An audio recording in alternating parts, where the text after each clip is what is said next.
On Two Wheels this week, the best quad riding you've ever seen from Matt Coulter, the Kangaroo Kid.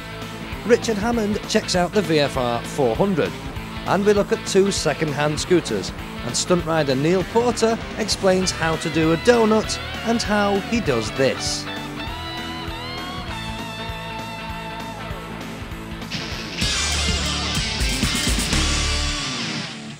This year's BMF show may have been rather damp at times, but those who did brave the weather were treated to an amazing display from one Matt Coulter, the Kangaroo Kid.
Matt Coulter, the Kangaroo Kid, stunt entertainer. Good day, mate. Hiya, Matt. Good day, I love that. This weather certainly hasn't dampened your display, has it? No, I go. If it was snowing, mate, I'd be out there performing something else. Slipping around, sliding around, yeah. I'm sure you would. You look like you were actually enjoying the mud in the middle. I was actually, yeah. I was. And it's good to spray the crowd with some mud and they all like it. It's a good atmosphere, isn't it? Hey, there's not many people doing stunts on a Buell, is there? No, no. Craig Jones has just started doing stunts on the Buell, but I'm the only person doing it on the dirt. Right. And I go, it's a standard Buell just with big knobby tyres on. Right. And it gets a bit of traction on the dirt, but not as much as you'd expect. But right. It's real slippery, but it's a great fun machine to ride, and just something different. It's very different, yeah. But you are probably better known for the quads. That's right, yeah. You hold a few world records, don't you? I do. I hold the world record for jumping a quad and doing wheelies. Distance jumping and jumping objects, like I've jumped a flying aeroplane before. A flying? Yep. As I jumped through the air, the aeroplane was flying underneath my it was great, fantastic jump. Wow. I've done a lot of crazy stuff. I've jumped 12 trucks, that's another world record. Why does that not surprise me when you say I've done a lot of crazy stuff? Yeah. Hey, why be normal? I just did a jump over 14 four-wheel drives. That was a new world record as well. A ramp to ground, so I had just on the concrete. I had my ramp, 14 four-wheel drives parked up, and then landed on the concrete on the flat ground. You're not been doing any of that in here today? No, jumping over the Buell van? Jumping the Buell van, yeah, just moving him out. I thought I'd bit off a bit more than I could chew that one because I'm spinning off the dirt onto the grass and I've got to stop my wheels spinning too fast as opposed to the engine when I hit the ramp, because otherwise it'll grip on the ramp and I'll loop out. Wow. So I've got to stop it spinning and cruise up the ramp, so I've got to go too fast and then slow down a bit. Fantastic. Well, you deserve a rest now. I've got a cup of tea. I'll go and have a cup of tea and a cuddle from some girl or something. I love that. Hey, brilliant. Mate, it's a pleasure to meet you. Fantastic.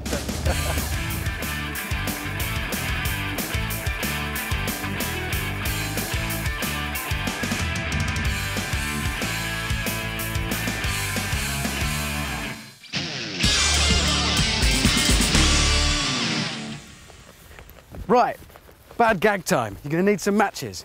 Chuck us yours. Thank you. You need 2 of them. Sit down. So, 2 matches. One between your knees like that. Put the other one on the top like that. And go like that.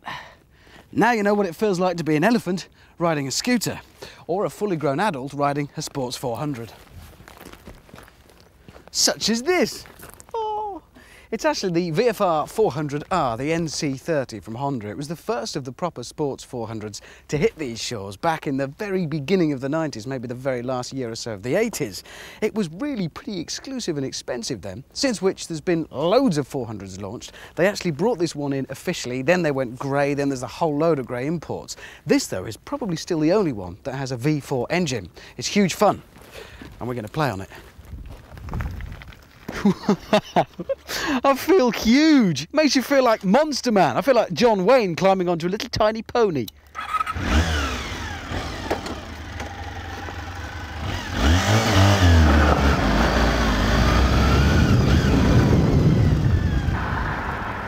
And just like a proper little sports bike, you need to give it a really big handful of revs to move off from the start. Mind you, first gear is pretty tall, and once you've cleared that, the rest is easy. There's no doubting that it's small, but it's only when you ride it do you realise how short it is. The front of the bike kind of disappears from below your field of view. You really are sat right over the front wheel. Now, it may have been small, but they packed a lot into the VFR 400R. For a start, there is that V4 engine, a little 400 baby VFR engine, obviously, which gives it that lovely note and that huge amount of torque in the bottom range for what is a small engine. Then we had little radical tricks like the single-sided swinging arm, which on any bike was pretty rare then, and on something this tiny was incredible. There's a really lovely alley frame, which is definitely worth a quick look. And then, of course, that proper race bike geometry, so you're right over the front wheel. All in all, it was pretty advanced. There was nothing else like it, certainly on the UK roads at the time. But above all else, it was and is about attitude, because when you climb on board, you gotta assume the position, Buster, with those rear sets, your head down, those low clip-on bars here at the front. Incredible braking. The size of the brakes on this thing would stop something 3 times its weight, no problem. The stripped out, almost naked cockpit up here, a real racer feel to it. And that's really what the whole 400 thing is all about, and that's why I like the idea of them, because there's something slightly naughty about it, a bit like having your first fag when you're perhaps a bit under 16. This bike clearly has no purpose other than going fast. There's nothing sensible or compromised about it. You can't tour. God knows you wouldn't want to sit on the back of the thing and there's nowhere to put luggage. Even to the point of, if you've gone to the trouble of fitting a single-sided swinging arm at the back, why route the exhaust in front of it? Put it the other side, let the world see. This is a racing bike for racers, small racers, obviously. This particular bike hadn't yet been prepared for sale, and so it had a rather wobbly headstock, due I suspect to a dodgy bearing, and a very squared off rear tyre, which made cornering a bit of an adventure. Nevertheless, the VFR's handling does shine through. There's no doubt that it is extremely flickable. It'll change direction quicker than you can plan it. The 400 sports bike class only exists at all because in Japan you have to take another test to ride a bigger bike. Therefore, they've squeezed every last iota of power from the 400 engine. Dealers over here soon realised that there was a bit of a market, and so the grey imports caught up, and eventually Honda stopped bringing the VFR in as an official import at all. Now, of course, there's a whole raft of 400s available. It might be a pocket rocket, but don't expect it to be that light on your wallet. This example on a J plate, once all its little niggles have been put right, will set you back at a dealer the best part of £3 grand. You'll get it for less if you're really brutal with your dealer. And what could be better on the right day than getting out on a 400? Okay, any sports 600 is probably going to beat it, but not in the hands of most of us. And with the VFR 400, you're also getting that rare thing in such a fast and frantic class. That's a bike with not only that extra torque from the V4, but also a little bit of heritage and pedigree.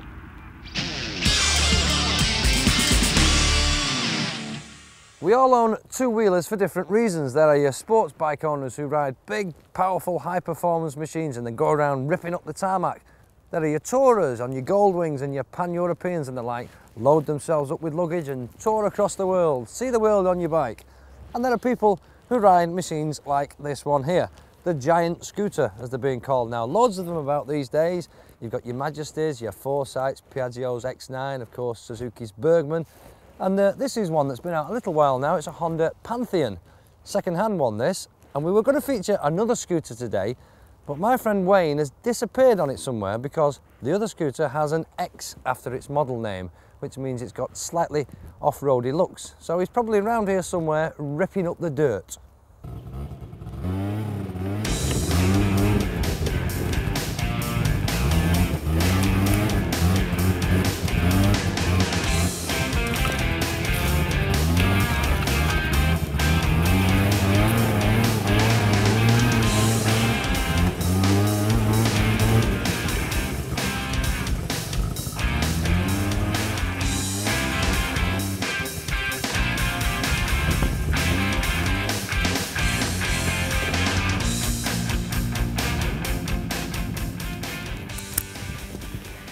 Well, I haven't exactly been tearing up the dirt, you know. I mean, you can't on such a little thing like this, a 50cc. But this is Honda's X8RX, and the X signifies that it is in fact an off-road version, and there's a brother and sister model. There's the X8RS, which is the road-going version.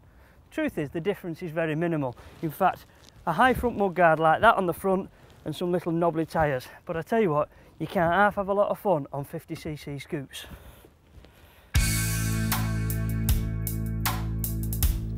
It's a fact that just 50cc's can provide a huge amount of fun, but I doubt that many people would ever buy one of these machines for its off-road ability. It's a commuter bike, a get-you-to-work and back machine, providing of course the journey doesn't take you along a motorway or fast A-road. But for scooting around a busy town, it's really all you'll need. The Pantheon, on the other hand, gives you a bit more size, more comfort and more power. And the larger size can sometimes be an advantage in busy traffic. It gives you more presence on the road, and I think gains you a little more respect from the dreaded car driver. You don't get pushed into the gutter quite so often. Like all scooters, it's easy to ride, fairly lightweight, and at 125cc's it's economical enough to make trips to the filling station few and far between. But that's only half the story. More on these two machines after the break, and Neil Porter explains how to do a donut.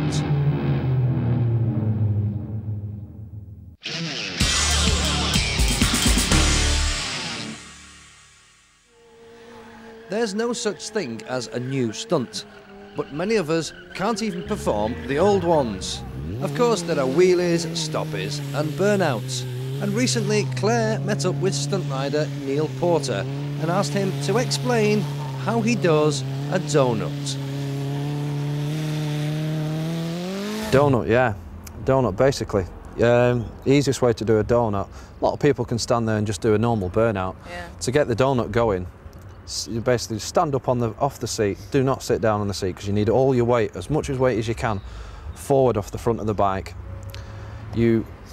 As you pull the front brake, you've got to like clutch it to make the back wheel start spinning. And it's the same sort of thing as the stopper. You let the front brake off just that little bit once you've got the back wheel spinning. As soon as you start feeling the back wheel coming round yourself, as you've got to go around in a circle, it's basically just balance then and keeping the bike on top of the bike.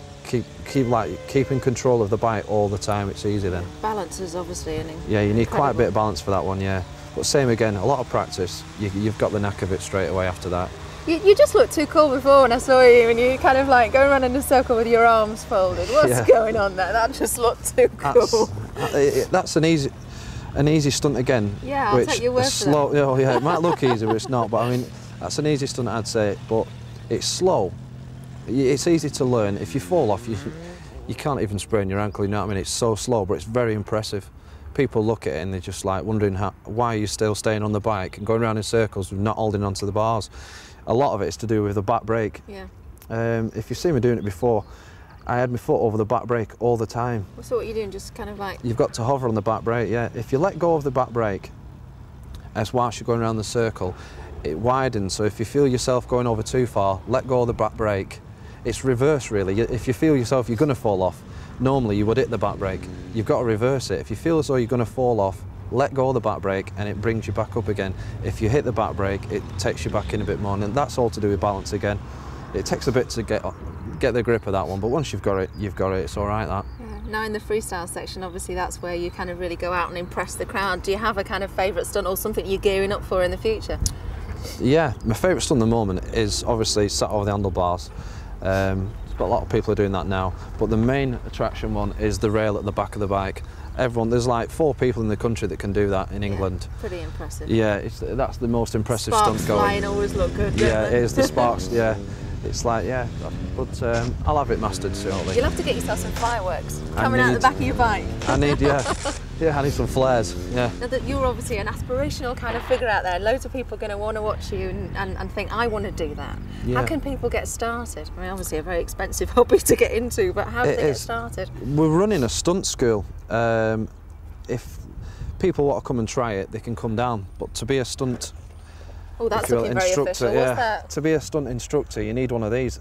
That's a licence to authorise me to teach people, obviously not on the road, but in like practice places, so people can come down. There's like 5 of us in the country that have this as well.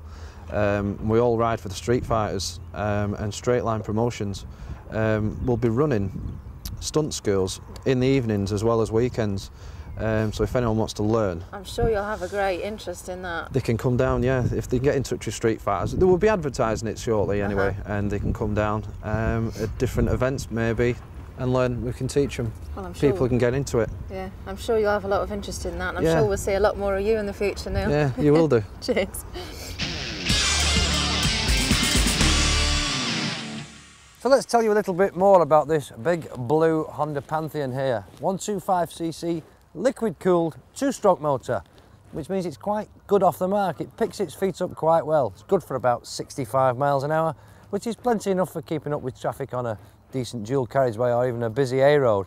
And it's still zippy and nippy enough for busy town traffic. You can nip in and out of the traffic lights up the outside of the traffic and cut through, no problem at all. Nice and comfy to ride, easy to ride, of course, rev and go, no gears to mess about with. You can have this nice feet forward riding position here. Put your feet up there, sit back and relax on this seat, which is very good because it's got this little step in it here. Well, quite a big step actually. You can push your backside into there and that gives you a nice support at the bottom of your back, tucked down behind the screen, which means you don't actually get completely soaked when it rains like it has been doing today. You get a bit damp, but you don't get everything thrown on you. Pillion department's not bad. You can actually get a little backrest there for your pillion, so he or she can relax as well. You can put top boxes on it and all sorts of extras and bits and pieces. And of course, being a scooter, it means that the seat opens up to reveal this big compartment. Plenty of room there for a full face helmet. Big lock in there as well. Rather an unusual shape, I think, actually, under the seat on this one, but still plenty of room for shoving your bits and pieces in there.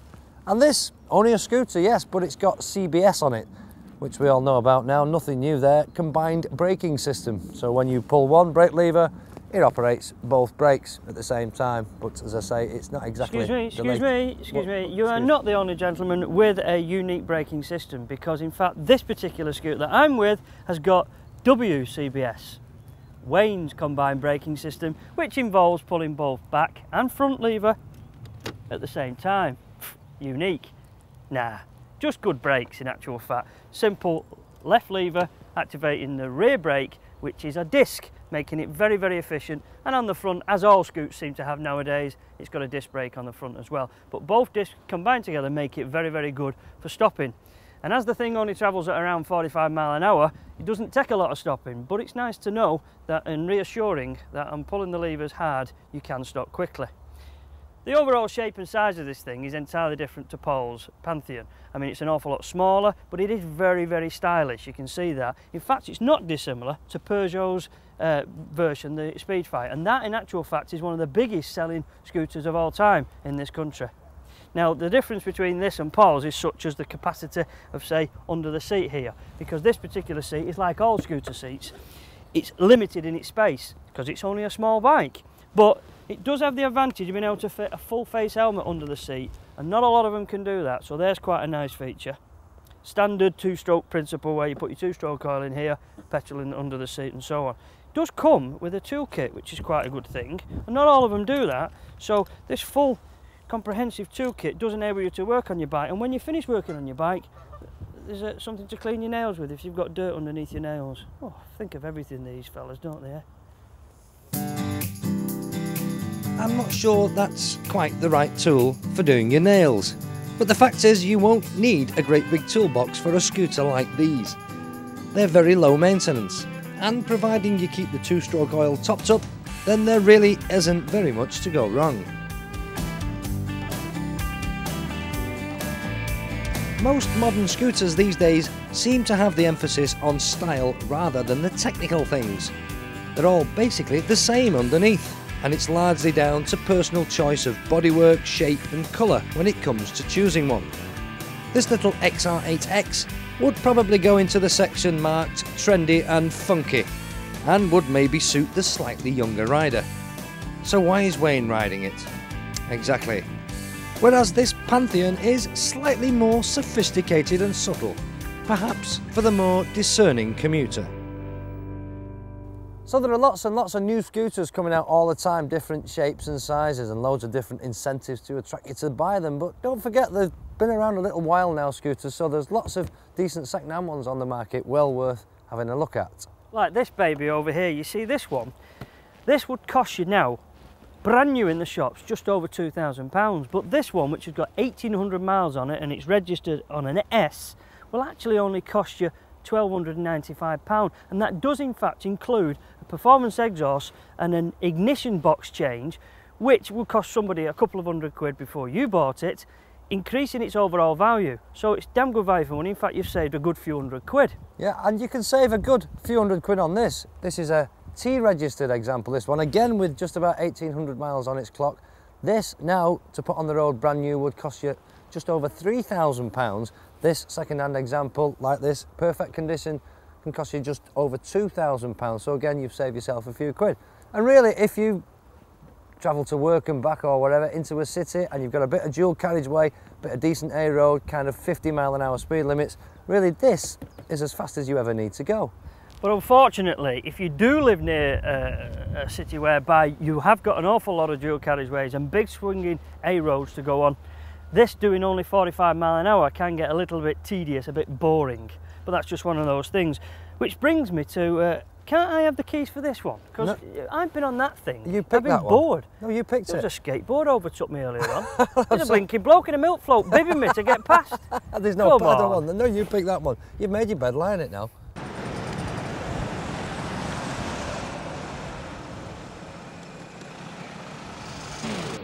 On Two Wheels next week, Wayne has a rather tall problem, and he explains how not every bike is suitable for every rider.